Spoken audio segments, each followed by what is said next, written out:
WandaVision episode 8, titled, in my opinion, Pass Me the Tissues. Wow, jeez. I think I stand with a lot of people. This one, someone I watch who, reviews WandaVision said that this is probably their favorite episode now. Yeah, this one might be my favorite episode. And it sucks. I mean, not sucks. I wish it was a happier episode, but I don't think this series is going to end well to begin with. Doesn't mean it's not great. I loved episode 2. Episode 2 was one of my favorite episodes. I think was my favorite just because I like that, whole sitcom aspect. Very bright and happy. I liked that, but it was masked by real tragedy, as we learned in this episode. This episode is a great combination of present and flashback melded together. We get finally explanations of what went on, A, in Wanda's life, but B, what happened to lead to this. And man, there are some moments in there. So, I mean, you probably already watched the episode at this point. So we learned a lot. We learned that. So first off, I love the episode. It is probably my favorite episode. Let's start with that line. That line that is so freaking good. When Vision sits down with her, trying to bond with her, trying to help her out, and she's like, the only thing that would, bring me comfort is having him right now. And then she actually apologizes, like, I'm sorry. It's like, I'm tired. It's like a wave just washing over me and pushing me down, and, I can't get back up. And, and as someone who's lost, I mean, I've said this before, if you're not new, obviously, but I lost my mother going on 4 years now. God, it's been 4 fucking years now. Jesus. On Christmas Day, no less. Out of the blue. I can talk about it now, too, without ever breaking down. It's one of those things where time is, but you never really forget. And, there's always that pain there, that loss. But Vision, so I can relate to what Wanda was going through 100%. Maybe not to the extent she's going through, obviously giving her life, but still, I could relate to that. But Vision said something that I'm like, that, I think it hits everyone there. And it's just like, I've always been alone, so I'd never had don't know what it's like to lose someone because I've never had anyone that I love to lose. But it can't be all bad because what is grief if not love persevering? And even Agatha, who's basically got Wanda, controlling Wanda pretty much, showing her everything. Even Agatha actually kind of wipes a tear from her eye a little bit. Okay, moving on to being kind of villainous here. Okay. I'd like to believe that's actually Catherine Hahn being so moved by the performance. But I'm like, that line is so freaking good. That's pure poetry right there. And you could see Wanda suddenly feel that and realize what Vision was saying. But then first off, we get the reveal that Hayward is not just a dick, but it's probably one of the biggest dicks in the MCU. Because he lied about Wanda taking Vision's body for no other reason, I think, than to be able to test out the new the white Vision. And oh God. that thing was not, that was, you want to talk about Vision with the hole in it. That white Vision was ghostly even. But just so I think it's just so we could test out, because when he sees her, he seemed very amenable, he seemed very, sympathetic. He actually seemed very sorry for Wanda. It's like, you want to see it. That's the Vision's stop it. And she goes down. It's like, in that scene, which I can't feel you. And it's like, Vision's gone. It's like, it sucks. And then she goes. We finally learn what Westview is. She goes to that freaking foundation and she opens up the deed, and it says to grow old in. He bought them a property to build a house on so they could grow, so they could live together and start a family. And it's like, damn it! And then you just see her break down. Oh my God! It was so hard. It was so heartbreaking. Oh man! Then she explodes out, and then we learn the truth. She manifested a vision. Vision is legitimately not real. But with one episode left, I have to wonder, because they made White Vision,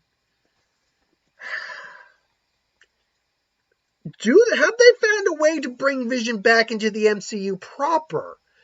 Is because with WandaVision, like reality warping, anything's possible. Could they impart Vision into White Vision and give him a new body? It wouldn't be the same Vision, obviously, but he still would, be Vision who's like, loves her and all that stuff in theory. But I don't know. One thing I think would be awesome and effed up for everyone, and I think a lot of people have kind of mentioned it, is I've seen a few people mention it. What if the White Vision's voice is James Spader and it's Ultron's voice? What about that? I don't think that's what they're going to do.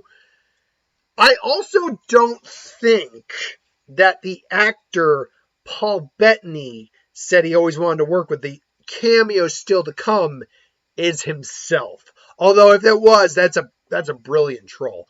But I don't think that's the case. But anything's possible. But there's another thing that makes me wonder if this White Vision is going to live past this series.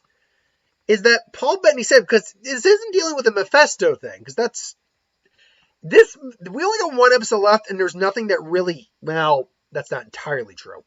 But there's not much that hinted towards something else beyond, past that book or anything. There's one thing I'll bring up, but a little later. But in that, because he said, I don't want to get fired. If this is the last thing he's doing, would he really, I mean, he's also a professional, so obviously, and he doesn't want to ruin anything, but to be fair, if he's still got more things to come in the MCU, that would be a reason he wouldn't want to get fired. Just saying.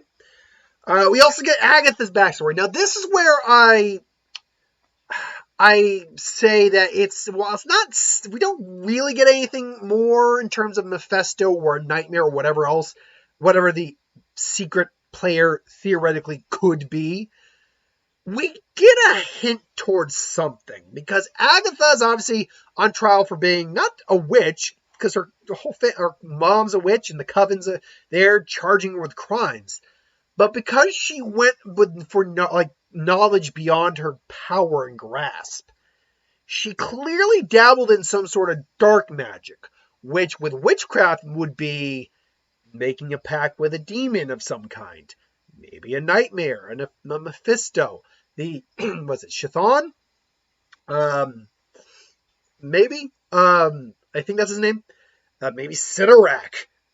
I don't know. I'm just spitballing here. A pact with it. If it were to be anyone, I think it'd either be Nightmare or Mephisto. A pact with the devil. So I think that's the case. But yeah, it's clear. Agatha's pretty powerful. Because, I mean, she's got those wounds, and we learned that Wanda is a witch. She's not a mutant, though they might retcon that after retconning this.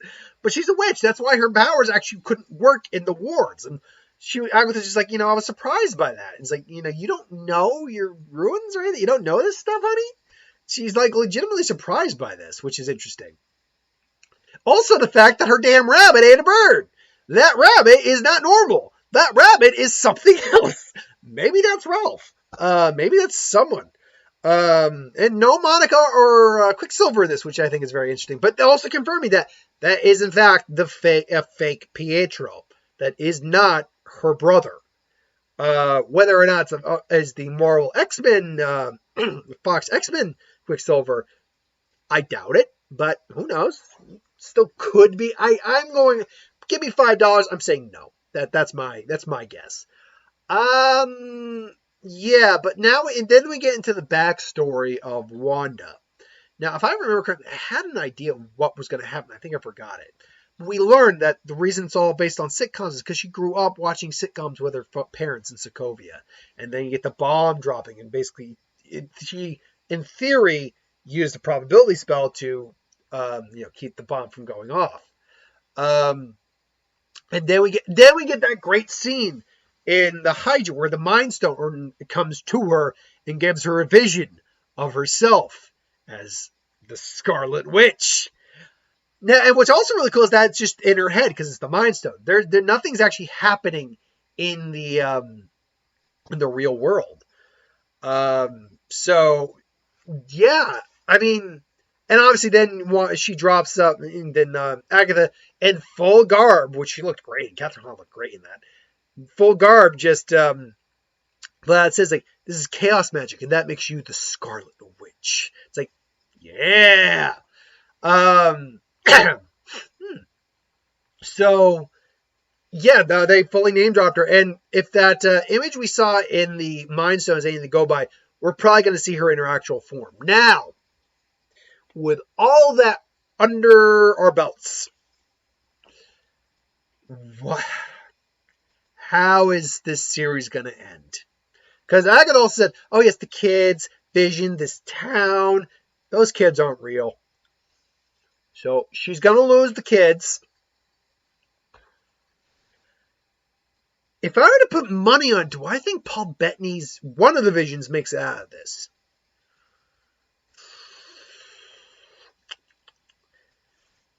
I don't think so. At least not intact. Maybe they get rebuilt later on and Vision does ultimately come back, but no.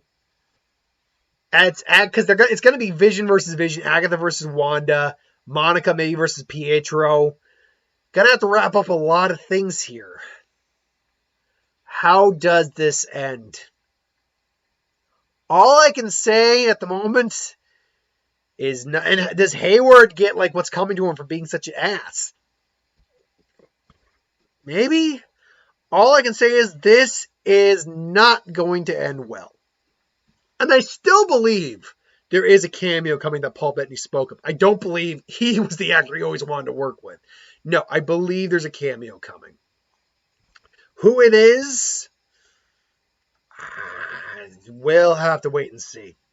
But until then, that's WandaVision episode 8, man. This was a heavy episode, but in the best way possible. This is something I think we wanted to see. This is something we needed to see. And WandaVision is just such a great show. And then in 2 weeks, not 2 weeks, 3 weeks, because 2 week hiatus, 2 week difference. Or 2 weeks after that, we get Falcon and Winter Soldier. So, yeah. Until then, thanks for watching. I hope you enjoyed. Like, comment, share, subscribe, and I'll see you folks next time. Hit that bell if you want to be notified. Have a good one, folks. And then what if is the last thing I got to do today. So, later.